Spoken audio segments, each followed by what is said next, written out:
Hello, my name is Kimberly Claycamp and I am the Director of Research, Assessment, and Accountability for the Garland Independent School District. This presentation is intended to provide viewers with an overview of the STAAR Progress Measure.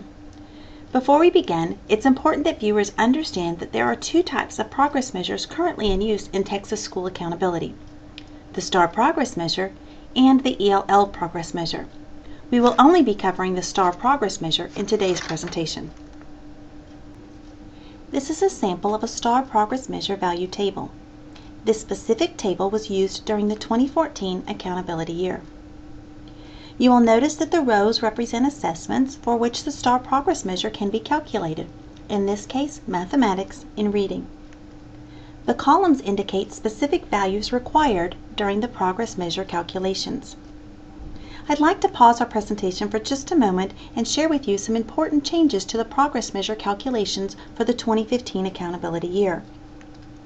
First, students in grades 4 through 8 that participate in the newly aligned mathematics assessment will not be receiving a Progress Measure in 2015. That Progress Measure will resume in subsequent accountability years, but because it is newly tested TEKS, they will not be receiving a Progress Measure calculation in 2015 accountability.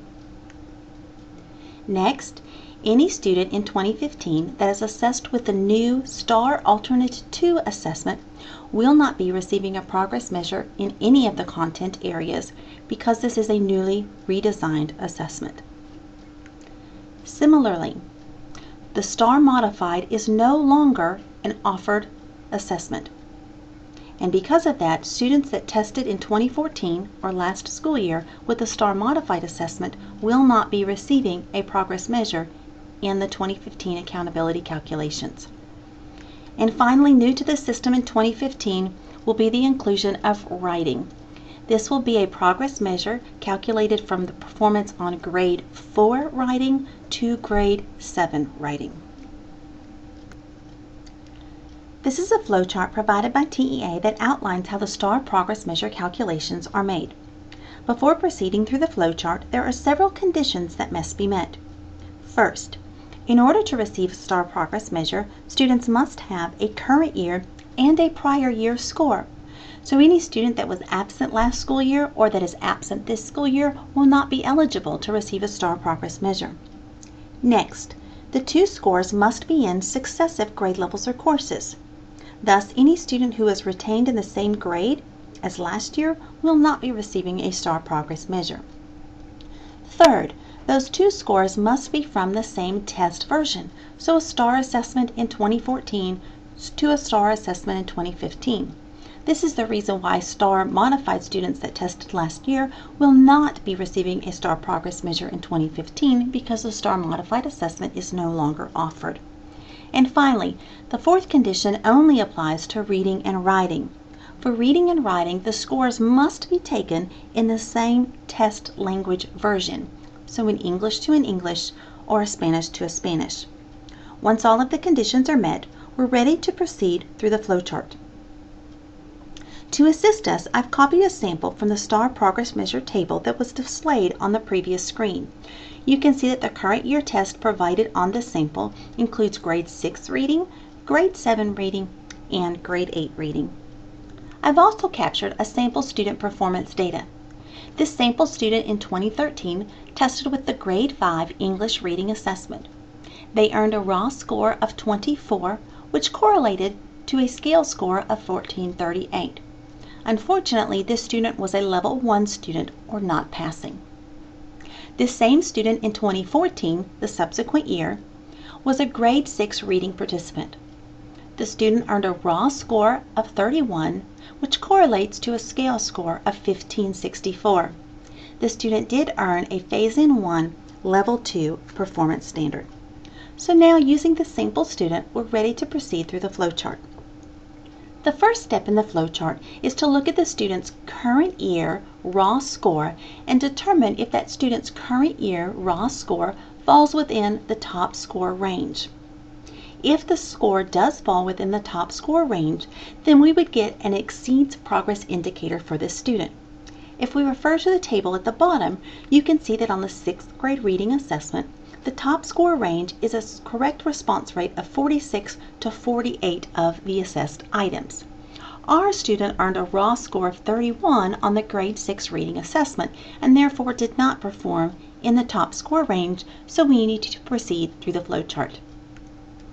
The next step is to look at that current year raw score and determine if it's in the chance score range. If it is in the chance score range, then the student would receive a did not meet progress indicator. Looking at the table at the very bottom of the screen, we can see that the chance score range for the 6th grade reading assessment is a correct response of 0 to 12 items. TEA has gone and done some calculations that indicate that the chance score range represents a range at which a student could guess on the entire assessment and still end up with a raw score somewhere within that range. Fortunately for us, our sample student earned a raw score of 31 as a 6th grader, well above that chance score range, so we will continue through the flowchart. So if the student doesn't perform at the very high end in the top score range, and not at the very low end in the chance score range, we are now ready to calculate a gain score. To calculate the gain score, we take the current year scale score and subtract the prior year scale score. For our sample student, that means we'll take the 1564 and subtract the 1438, and we get a gain score of 126 points. Now the gain score has different expectations based on a student's prior year performance level. As we proceed through the flowchart, you can see that the next question is, what was the student's performance level on the prior year assessment? For our sample student, as a prior year grade 5 English reading tester, the student performed at level 1. Any student that performs on level 1 or level 2 will proceed through the left side of the flowchart. Had the student performed as a level 3 student the prior year, we would proceed through the right side. Proceeding through the left, we now get to look at the student's gain score, which in this case is 126 points, and determine if that gain score is greater than or equal to the requirement under the MET level 1 or level 2 values. If the score is not greater, the student would receive a did not meet progress indicator. However, as you can tell at the table below, the requirement or the required gain score for a student performing at level 1 or level 2 the prior year is 47. Our student earned a gain score of 126, which is above that 47, so now we'll continue to the right side. Once determining if a student's gain score is greater than the value required under the MET level 1 or level 2, we now get to determine if it is greater than the exceeded value. Looking at the table at the bottom of the screen, we see that the exceeded value was 136. Our student earned a gain score of 126, which is less than the 136, so we'll proceed through the flowchart, and our sample student would receive a MET progress growth indicator. However, had that gain score been higher than or equal to 136 points, we actually could have proceeded over to the right, and the student would have earned an exceeded progress indicator. So why is it so important to look at student growth as calculated by the STAAR Progress Measure? If my students are earning level 2 and level 3 performance levels, do I even need to worry about growth? This is a sample 2014 Accountability Summary Report for a campus. Index 2 is based entirely on student growth. It has absolutely nothing to do with whether or not a student passes the assessment at level 2 or whether or not they earn the advanced level 3. During the last 2 accountability cycles, the targets or expectations for Index 2 have been set such that 5% of the campuses would not meet the target. Unfortunately, this means that we don't know where those Index 2 targets are set until after the assessments are complete. To calculate the targets, TEA arranges the campuses by level: high school campuses, middle school campuses, elementary school campuses, and then within each level arranges the campuses from highest performing on Index 2 to lowest performing on Index 2. The targets are set so that the lowest performing 5% of the campuses within each level miss the target. Imagine if there were only 100 middle school campuses across Texas. The target was set so that the lowest performing 5 campuses out of the 100 would miss the target. In Garland, we are concerned about student growth.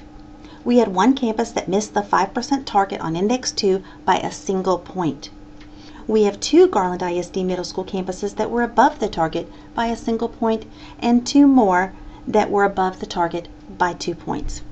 It is also important to note that in 2014 accountability, high school campuses did not receive an Index 2 calculation. However, going forward, beginning with 2015, high school campuses will again earn an Index 2 student progress calculation. For high school campuses, this is going to be based entirely on student performance on Algebra 1 assessments for EOC as well as English 2 EOC assessments. So where do the Index 2 points come from? First, there are 10 student groups that independently contribute points to the Index 2 calculations. The All Students group, 7 race and ethnicity groups, Special Education student group, and English language learner student group.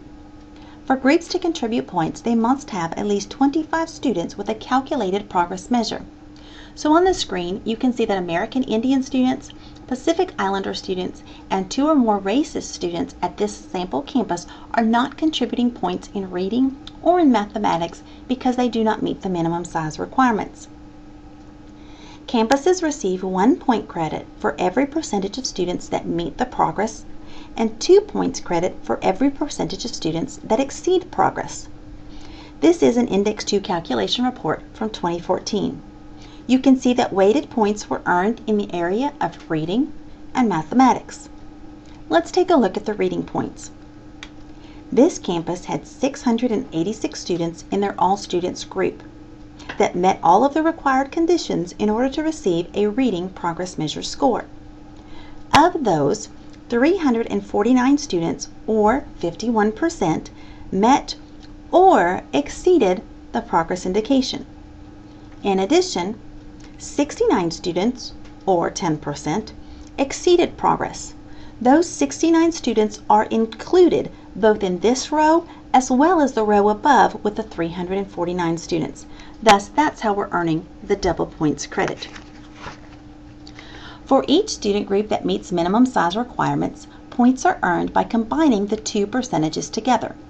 In the Reading All Students column that we were just reviewing, we add the 51% and the 10% to get a total of 61 points contributed by the All Students group in reading. Consider this though. In a perfect world, 100% of our students would exceed the progress expectations. If that happened, when we added the 2 rows of percentages together, the maximum amount of points that can be earned by any one single student group would be 200. So in our case, our Reading All Students group earned 61 points out of a possibility of an available 200 points. After calculating the points earned for each student group meeting minimum size requirements, the student group points are then added together along with the maximum points possible.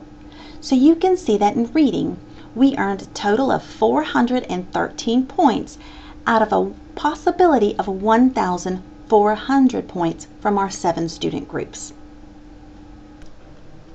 Once the points are calculated separately for the subject areas, they are then added together and the percentage of points earned is calculated to determine the Index 2 result.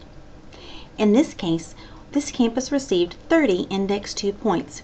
This is the result of the combined 831 points earned from reading and mathematics together out of a maximum point value of 2,800 points.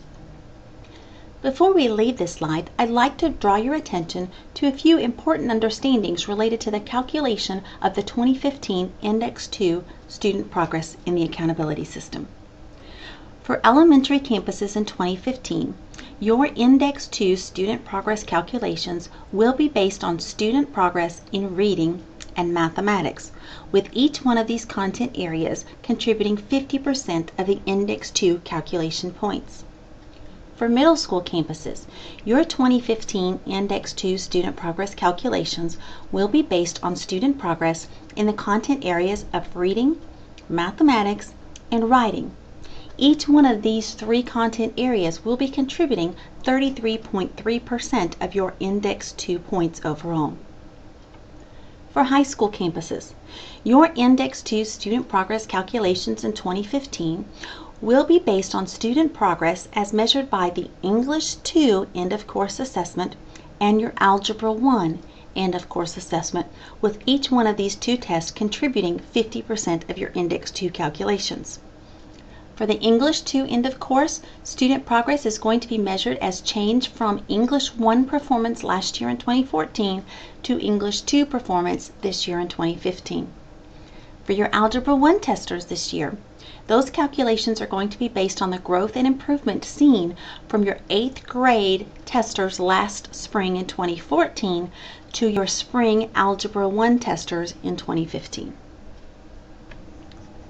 So, given all this information, is it even really possible for 100% of your students to meet the progress expectations, let alone exceed them? What does growth really mean on a STAAR assessment? Here's an example of the 2014 Grade 6 Reading Raw Score Conversion Table provided by TEA. While I have inserted a column indicating the percentage of items correctly answered, TEA provides the relationship between the raw score, scale score, and performance standards. Notice the gray shading. This is the chance score range on the 6th grade reading assessment in 2014. Any student performing at this level on their current year assessment will receive a did not meet progress indicator. Next, notice the yellow highlighting. This is the top score range. Any student performing at this level on their current year assessment will receive an exceeds progress indicator. Now let's take a look at the prior year raw score conversion table. On the left-hand side of the screen is the raw score conversion table for the Grade 5 English Reading Assessment administered in 2013. Recall that I indicated there were different expectations based on the prior year performance level? If a student performed at Level 1 or Level 2 the prior year, that student going from 5th grade to 6th grade reading needs to increase their scale score by 47 points. If a student performed at Level 3 the prior year in 5th grade, that student needs to increase their scale score points by 51. Any student, regardless of their performance level, needs to increase their scale score by 136 points going from the 5th grade reading assessment to the 6th grade reading assessment in order to earn the exceeds progress indicator and receive double weight in the Index 2 calculations. Let's pull out the center of both of these charts to make them a little easier to see so we can determine exactly what increasing scale scores by 47, 51, or 136 points would look like. Take, for example, a student that correctly answered 13 items, or 28% of the 5th grade English reading assessment. This student did not pass the 5th grade assessment because they had a scale score of 1311. However, if we take the expected 47-point increase and add it to the 5th grade scale score, we would find that a student would need to correctly answer at least 13 items, or 27% of the 6th grade assessment, in order to meet progress. Wait, progress for this student looks like going from 28% correct in 5th grade to 27% correct in 6th grade? Let's take a look at another student. Here's a 5th grade student that earned Level 2 by correctly answering 27 items, or 59% in Grade 5. Their resulting scale score was a 1471. That student would need to correctly answer at least 27 items, or 56% in 6th grade to meet the progress expectations. For both of these students, meeting progress doesn't seem to be about making huge gains in performance, but rather maintaining performance levels. Does it work the same way for 5th grade students that earned Level 3? Their growth expectation would be 51 points, more than the Level 1 or Level 2 expectations. Let's take a look at a student that answered 40 items correct on the 5th grade assessment, 87%. If we add 51 points to the student's scale score of 1667, the student would need to correctly answer 42 items, or 88% of the 6th grade reading assessment. It's the same. Meeting STAAR progress expectations is not about making huge shifts in performance from one year to the next. It's about maintaining a consistent performance level. So back to the question, is it realistic to expect that 100% of your students can and should be making the expected progress from one year to the next? Let's take a look at the shifts required for these same three examples if we want to earn the double points credit for students that exceed the progress expectations. Our student that correctly answered 28% of the items correct in 5th grade would need to answer 42% in 6th grade. Notice that in both of these years, the student is still at level 1, not passing. But the student has the potential to contribute double points in growth calculations by making this jump in performance. Our student that correctly answered 59% of the 5th grade assessment would need to correctly answer 73% of the 6th grade assessment in order to get the double points credit for exceeding growth expectations. Our student that correctly answered 87% of the 5th grade assessment would need to correctly answer 94% of the 6th grade assessment to also earn the exceeded growth expectations. Now we're talking about making significant improvements in performance from one year to the next in order to earn the double points. But again, focusing back on those green lines and a green improvement, for every student to meet the growth expectations, it truly is about maintaining a consistent level of performance. While I have the opportunity, I'd like to take a few moments to offer a few public service announcements related to STAAR and scale scores. First, STAAR performance levels, that is, level 2 and level 3, are set by scale scores, not raw scores. This allows for the adjustment of the raw score to scale score correlation depending on the difficulty of the assessment. Take, for example, the grade 8 reading assessment in the last row of the table. A student must earn a scale score of 1575 to meet the Phase-In 1 Level 2 performance standard. In 2012, the first year of STAAR, an 8th grade student needed to correctly answer 27 items to earn the scale score of 1575. However, the following year, in 2013, an 8th grade student needed to correctly answer 28 items to earn the same scale score of 1575. What does that tell us about the 2013 assessment? Well, it was easier than the previous year, and thus the correlation was adjusted up. In 2014, an 8th grade student needed to correctly answer 26 items to earn the same 1575 scale score. This indicates that of the three administrations, the 2014 was the most difficult, thus the correlation was adjusted the farthest down. The second public service announcement is related to the distribution of scale scores. Scale scores are not an equal interval scale, like raw scores. Think about raw scores for a moment.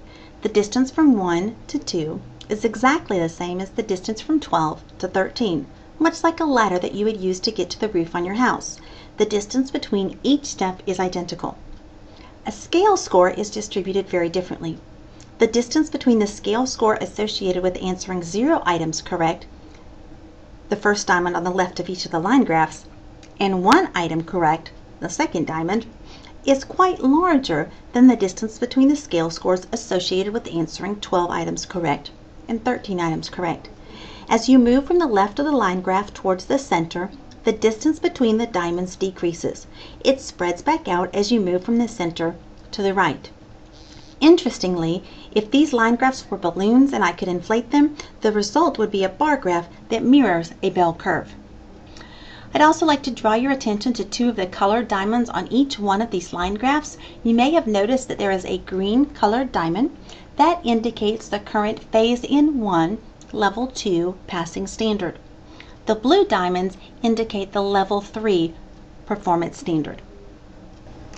Now that you know more about the STAAR Progress Measure and its importance, I'm sure you're eager to access the STAAR Progress Measure information for the students currently sitting in your classes. There are a few places where this information can be found.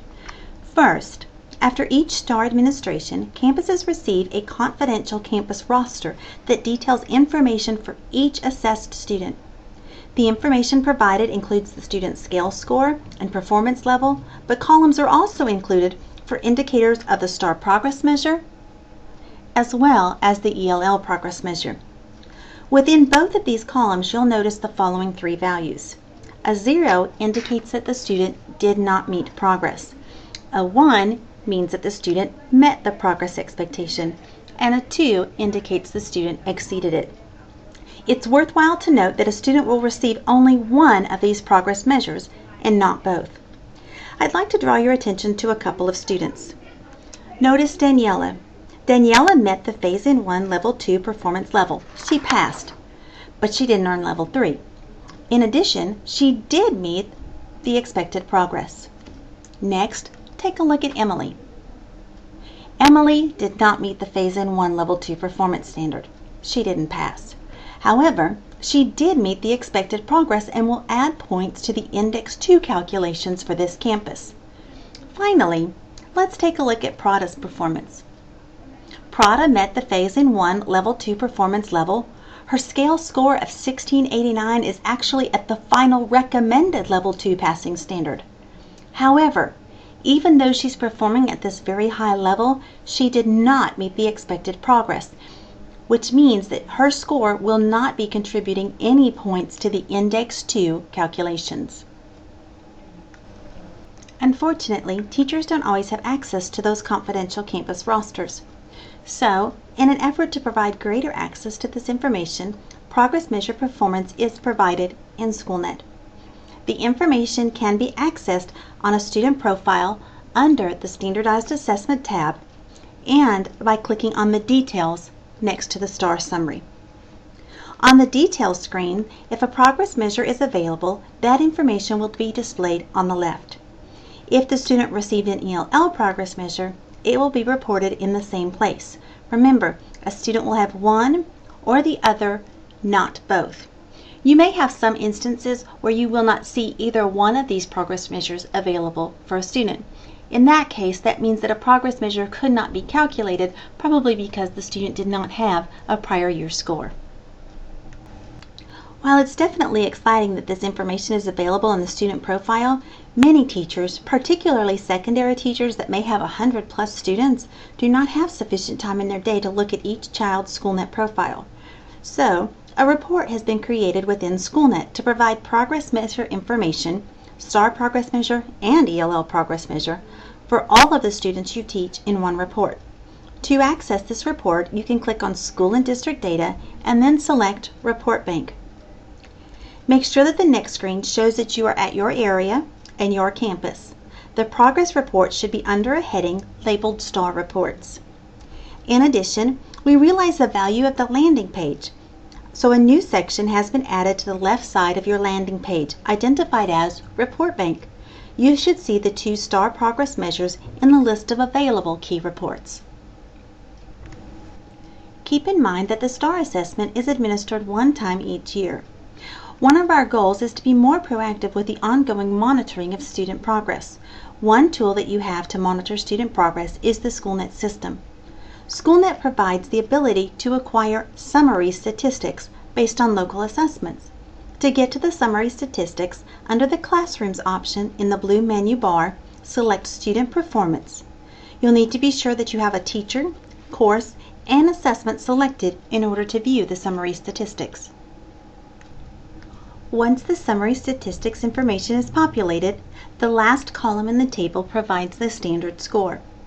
The standard score is a translation of the data such that the average score across the district becomes a 0, and student performance is reported based on the relationship to the average score. A positive score indicates the student's performance is above the average. A negative score indicates performance is below the average. The goal with monitoring student performance based on standard scores is to ensure that students are maintaining or even improving their performance relative to their peers. If after 3 or more local assessments, a student's performance continues to decrease relative to their peers, this would indicate a need to more closely monitor the student and his or her learning. There are several possible explanations for decreasing performance relative to peers, including lack of content knowledge acquisition during the instructional period, inability to demonstrate acquired content knowledge through the assessment, or even inaccurate recording of responses on the answer document. In addition to monitoring performance with the STAAR and local assessments, the district is utilizing the Measures of Academic Progress or MAP assessment in grades K through 8. This assessment is administered 3 times per year and allows for the monitoring of student growth from one administration to the next, both within a school year and across school years as we look to the 15-16 school year and beyond. The benefit of the MAP assessment is that it is based on a national normative sample, and while connections can be made between the skills assessed on MAP and our local TEKS, the MAP alignment is not strictly connected to the TEKS. Therefore, we are able to take a look at the acquisition of learning skills based on a continuum of learning. At this time, I would like to thank you for your time spent on this presentation. I hope that you found value in the information shared. If you have any additional questions, please do not hesitate to direct them to your campus administrator. They'll be sure to contact me if I can be of additional support. Thank you, and have a good day.